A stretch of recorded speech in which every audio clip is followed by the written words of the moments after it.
I'm Sarah from You Floral, and today I'm going to show you guys how to make a standing arch made out of roses and baby's breath, just like this.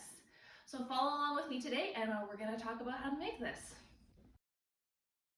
So to form the base for where I'm going to be creating my baby's breath frame, I'm going to use this chicken wire, and I have my wire snips here. Don't use your pruners because it will dull them.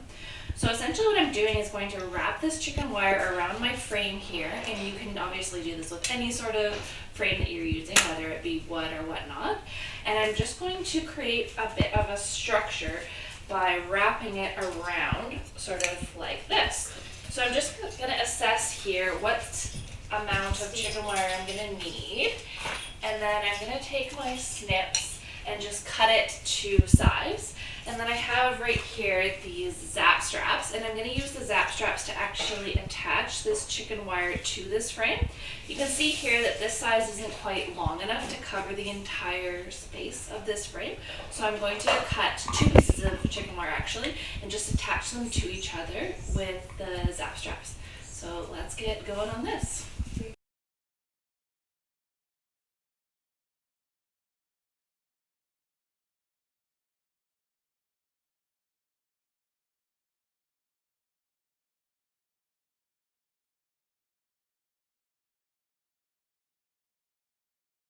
So now I've got my chicken wire frame set up, and now it's time to fill it with all this baby's breath. So the baby's breath is a little bit condensed when you get it, so it just needs a little bit of a shake and a little bit of teasing to kind of get more space with it. So what I'm gonna do is just take my baby's breath and my snips and give it a cut. And then I'm just using this wire chicken to form the structure of it. And I'm just gonna stick my baby's breath just in like this. And that's all you basically do is just cut pieces of baby's breath. It's nice to cut them into different sizes and shapes so that way you have a bit of visual variety, and I'm just shoving it into the chicken wire. So let's get going with that now.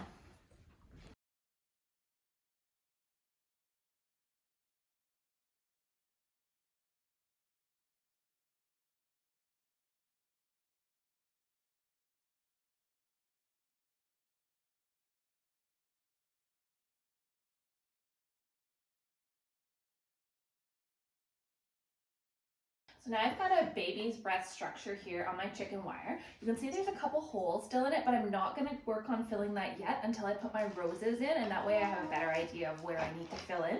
So I've got a couple different types of roses here.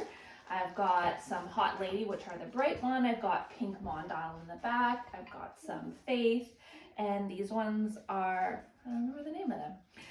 So what I'm gonna do is just take my roses and start putting them into the chicken wire. So these ones here I've already processed.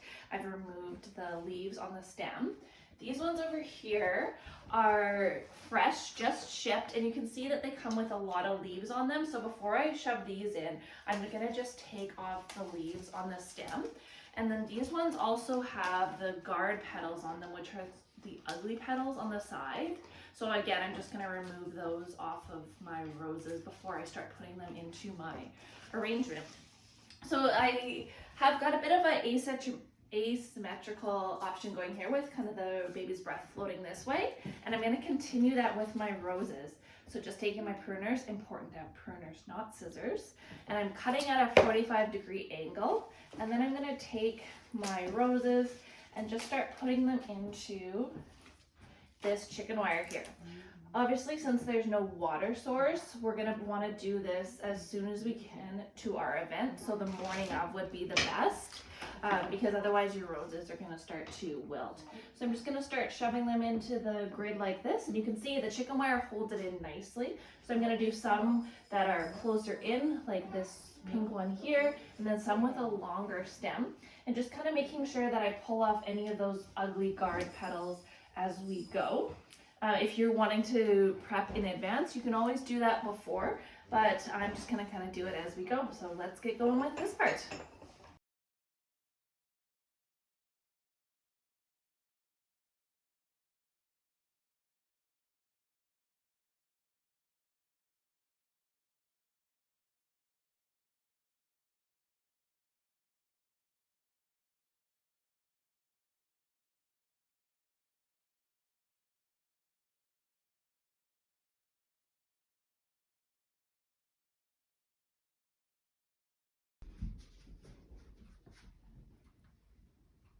All right, so putting my final touches in here, adding in the last rose into my arch.